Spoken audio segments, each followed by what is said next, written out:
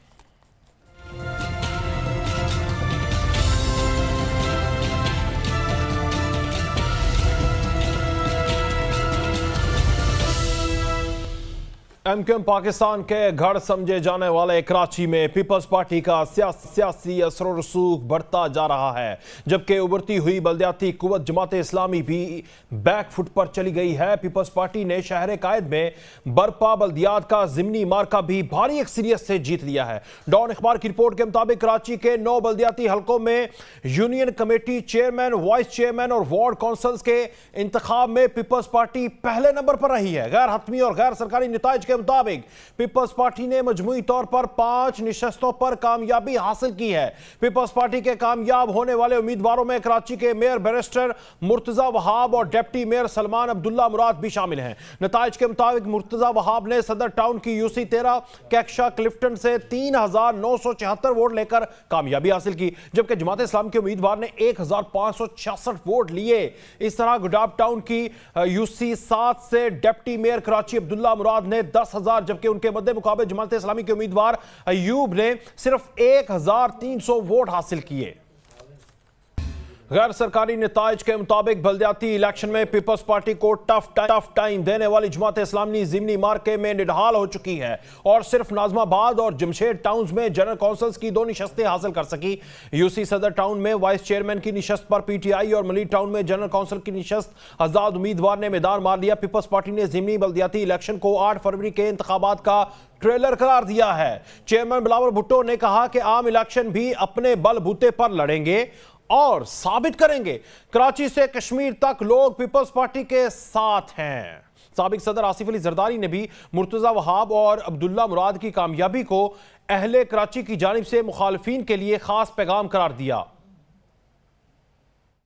इनका पूरा सूबा का अवाम का शुक्रगुजार हैं कि इन्होंने एक बार फिर पीपल्स पार्टी पे एतमाद किया है, तीर पे एतमाद किया है। और ये फरवरी 8 का जो अब इलेक्शन का दिन ऐलान हो चुका है, तो हमारा ये बाय इलेक्शंस फरवरी के इलेक्शंस के लिए सिर्फ एक ट्रेलर था कि जब हमारे सारे के सारे नाम नहाद जो सियासी मुखालिफिन हैं वो इकट्ठे भी हो जाए, वो पाकिस्तान पीपल्स पार्टी को नहीं जितवा सकते हैं। सीनियर सहाफ़ी और कॉलम निगार सुहेल वराइच भी आइंदा के इंतखाबात के मंजरनामे में पीपल्स पार्टी की 60 से 65 निशस्तों का दावा कर चुके हैं। उन्होंने लिखा कि जब तखमीना लगाने वालों से सवाल किया गया कि जियालों की अंदरूनी सिंध से 40 निशस्तों की बात तो अकली तौर पर समझ आती है, बाकी 25 निशस्तें कहां से हासिल करेंगे, तो जवाब आया कि कराची भी तो खाली पड़ा है, जाले 8 से 10 निशस्तें कराची से ले जाएंगे। एक तरफ जहां पीपल्स पार्टी बल्दियाती इलेक्शन को आम इंतखाबात का ट्रेलर और खास पैगाम दे रही है, तो दूसरी तरफ एमक्यूएम पाकिस्तान पीपल्स पार्टी की फतह का पैसे का खेल करार दे रही है। सवाल है कि क्या वाकई एमक्यूएम पाकिस्तान की कहानी खत्म हो चुकी है और क्या वाकई ही कराची पीपल्स पार्टी की तरफ देख रहे हैं। हमारे साथ नजीर लगारी साहब मौजूद है, बहुत शुक्रिया। नजीर लगारी साहब, दहाइयों बाद देखने को मिला है कि कराची जो है वो पीपल्स पार्टी की तरफ देख रहा है, इसकी वजूहात क्या हैं? आपको क्या सामने आता है? एमक्यूएम पाकिस्तान टूट के फिर दोबारा जुड़ी, लेकिन कराची पीपल्स पार्टी का है, पैसा इस्तेमाल हो रहा है या वाकई लोग कराची में अब पीपल्स पार्टी की तरफ देख रहे हैं? बात यह है कि पहले कभी भी यहाँ पर पीपल्स पार्टी के वोटर को यकीन नहीं रहा कि उसका वोट कभी गिना भी जा सकता है। उनका ख्याल ये है कि यहाँ शहर पर मसनूई क़यादतें लाई जाती रहीं जो किसी नर्सरी में पली थी, नर्सरी में परवान चढ़ी थी। ये 70 के बाद पहली मर्तबा ऐसा हुआ है जबकि कराची के लोगों ने फैसला दिया है पीपल्स पार्टी के हक में। 70 में आपको मैं याद दिलाता चलूँ कि 17 सीटें सूबाई असम्बली की जमात इस्लामी को 1 सीट मिली थी, जमीयत उलमा पाकिस्तान को 4 सीटें मिली थी, मुस्लिम लीग को 1 सीट मिली थी, पीपल्स पार्टी को 9 सीटें मिली थी और शहर कहा गया कि जमात इस्लामी की मिल्कियत है, इसकी 1 सीट थी और फिर शहर को उसको 3 मरतबा शहर दिया गया और वो सब मैनिपुलेटेड था, इंजीनियर था, धांधली के जरिए ये शहर हवाले किया गया था जमात इस्लामी के और तमाम मरतबा जो है पीपल्स पार्टी को हराया गया था और अमलन आमदन एक अरेंजमेंट के साथ उसको हराया गया था। जब ये इस मरतबा मुर्तजा वहाब को लाया गया तब भी ये ख्वाहिश उनकी नहीं थी, लेकिन पीपल्स पार्टी के वोट बढ़ गए थे और वो जो नंबर 2 और नंबर 3 पर जो पार्टियां थी वो अपना एक दूसरे के साथ जो कुछ भी उनका गठजोड़ हो रहा था वो नहीं हो पाया था, इसलिए वो जीत गया। इस बार पीपल्स पार्टी के वोटर को यकीन था कि जी हमारा वोट ज़ाया नहीं होगा, तो वो निकला है जिस तरह से कराची शहर में और ऐसे इलाके में निकला है जहां रिवायती तौर पर यह नहीं समझा जाता है कि ये इलाका पीपल्स पार्टी का है। हालांकि माजी में सूबाई असम्बली की सदर की बंस रोड की सीट जो थी वो पीपल्स पार्टी ने हासिल की थी और सन 1970 के इलेक्शन में यहाँ से अब्दुल वहीद अरशी मोहतरमा बेनज़ीर भुट्टो को और मुर्जा भुट्टो को उर्दू की ट्यूशन पढ़ाया करते थे। अब्दुल वहीद अरशी यहाँ से कामयाब होते इसी हल्के से। अब ये उस अरसे के बाद एक दफ़ा पहले बीच में राशिद रब्बानी और पहले उनका नाम होता था तनवीर रब्बानी, तो तनवीर रब्बानी के नाम से वो यहाँ से जीते थे इसी इलाके से। इलाका यही था बंस रोड का सदर का इलाका, यहाँ से वो जीते थे। इस सीट उन्होंने हासिल की थी बतौर काउंसलर के। और इसी तरह से जो है वो अब्दुल खालिक अल्लाहवाला जीत चुके थे, मेयर का इलेक्शन भी जीत चुके थे मगर ज़बरदस्ती हराया गया था। उन्होंने दोबारा इलेक्शन जीता, ज़बरदस्ती हरा दिया गया था। और क्योंकि ज़ियाउल हक पीपल्स पार्टी का मेयर नहीं देखना चाहते थे शहर में और बाद में जो इलेक्शन के अरेंजमेंट कर रहे थे वो नहीं चाहते थे कि पीपल्स पार्टी आए, इसलिए जो है वो उनको जीतने नहीं देते। इस मरतबा जीत गए इसलिए कि उनको पता है कि कराची शहर उनका है और वो शहर अगर किसी डंडे के बगैर, किसी ताकत के बगैर, किसी अरेंजमेंट के बगैर, किसी धांधली के बगैर अगर वोटिंग हुई तो जीतेगी पीपल्स पार्टी। इस दफा वोटर ने जितवा दिया। नज़ीर लगारी साहब, आपको नहीं लगता कि पीपल्स पार्टी को इसलिए फ़ायदा हो रहा है क्योंकि उसके मद्दे मुकाबले में तो जमात इस्लामी है। जमात इस्लामी की एक तारीख तो है मगर वो उस तरह से कराची स्पेशलाइज नहीं है जिस तरह से MQM पिछले अरसे में 2 दहाइयों में कराची स्पेशलाइज हो चुकी है। तो MQM बाइकआउट किया इसलिए पीपल्स पार्टी ऊपर आई और इस बाइकआउट का MQM को नुकसान क्या हो रहा है, वजह क्यों है, वो राह फरारी क्यों इख्तियार कर चुके हैं? वो मरतबा जमात इस्लामी ने राह फरार अख्तियार की तो उसका नतीजा निकला जमात इस्लामी के पास वो नहीं है, वो उम्मीदवार ही नहीं है। डॉक्टर नईमुर रहमान बड़ा नाम है शहर में, बहुत बड़ा नाम है, लेकिन उनके अलावा और कोई नहीं जिसको पेश कर सके जनाब ये हमारा फेस है। और इसी तरह से MQM जो है वो पैदर पै इलेक्शन का बाइकाट कर रही है, अपनी पोजीशन को रोज बरोज कमजोर कर रही है। अब ठीक है, उनकी मर्जी है, बाइकाट कर रहे हैं तो बाइकाट करें। अच्छा नज़ीर लगारी साहब, एक पॉइंट और है MQM के हवाले से। अगर हमने देखे कि पाकिस्तान में बहुत दफ़ा ऐसा हुआ है कि कुछ लोग यहाँ से सियासत से आउट होते हैं, दोबारा एंट्री करते हैं, तो क्या MQM के कायद की कभी ऐसा हो सकता है एंट्री हो जाए क्योंकि उनको काफ़ी हद तक नुकसान पहुंचा है और ये उस नुकसान की वजह से तबई मौत तो नहीं मर रहे 2016 के बाद से? जो लाए थे अगर वही वापस लाना चाहेंगे तो किसी को भी ला सकते हैं। जिन लोगों ने MQM को बनाया था, परवान चढ़ाया था, खुली छूट दी थी, सारा कुछ किया था, अरेंजमेंट किया था, दर्स पढ़ाए थे, तंजीम साजी की थी, तंजीम कारी की थी, सब कुछ किया था, करने वाले कोई और थे। अगर वो दोबारा चाहेंगे वैसे कर लेंगे, इसमें कौन रोक सकता है किसी को। लेकिन अगर वो लोग समझें कि अपनी विल से, अवाम की ताकत से और किसी बंदूक के, कलाशनकोव के बगैर अगर कोई शहर को दोबारा यरगमाल बनाने की ताकत रखता है तो नहीं, लेकिन अगर वो कराना चाहें जो कराते हैं तो वो नहीं हो सकेगा। वो उनके होते हुए हो सकता है वरना नहीं हो सकता। बहुत शुक्रिया नज़ीर लगारी साहब, आप हमारे साथ मौजूद थे, नुक्ता नजर रख रहे थे। आगे बढ़ेंगे और आपको बताएंगे कि क्रिकेट की तारीख में आज एक अनोखा वाकया हुआ है, सारी तफसीलात लेकिन एक ब्रेक के बाद।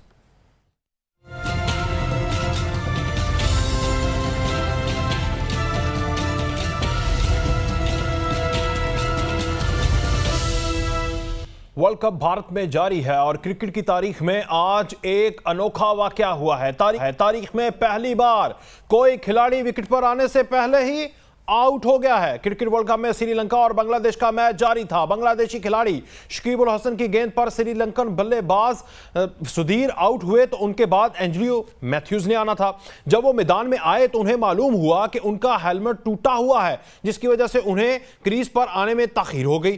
क्रिकेट का कानून यह है कि बल्लेबाज के आउट होने के बाद 2 मिनट के अंदर अंदर अगले बल्लेबाज को क्रीज पर पहुंच जाना चाहिए। इस कानून को टाइम आउट का कानून कहते हैं। एंजेलो मैथ्यूज इसी कानून का शिकार हुए।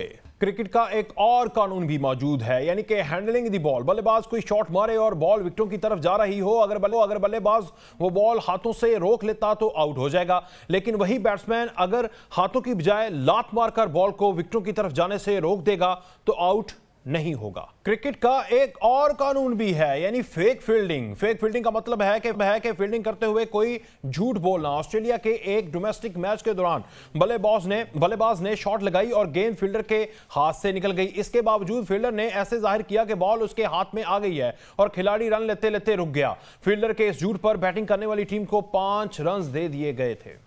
अगर मैच के दौरान मालूम ना भी हो कि फील्डर ने फेक फील्डिंग की थी तो मैच के बाद उस पर पाबंदी भी लग सकती है और जुर्माना भी हो सकता है। ऐसा साउथ अफ्रीका और पाकिस्तान के मैच में हो चुका है। पाकिस्तानी खिलाड़ी फखर जमान ने 193 रन बना लिए थे। एक बॉल पर शॉट लगाकर वो रन के लिए भागे। फील्डर ने गेंद पकड़ी और south African wicket keeper de Kock की तरफ उछाल ली। फखर जमान तेजी से भागते हुए बैटिंग एंड की तरफ आ रहे थे। डिकॉक ने उनसे झूठ बोला कि बॉल तो बॉलिंग एंड की तरफ फेंकी गई है। उस पर फखर जमान आहिस्ता हो गए। उन्हें लगा कि बॉल अगर दूसरी तरफ आ रही है तो उन्हें तेज भागने के लिए क्रीज में आने की कोई जरूरत नहीं है, लेकिन यह डिकॉक का झूठ था। बॉल उस तरफ ही आ रही थी। फखर जमान के आहिस्ता होने की वजह से डिकॉक ने उन्हें रन आउट कर दिया और डिकॉक का यह झूठ पकड़ने जाने पर उनको मैच की 20% फीस को जुर्माना कर दिया और उन्हें 2 मैचेस के लिए बैन कर दिया गया था।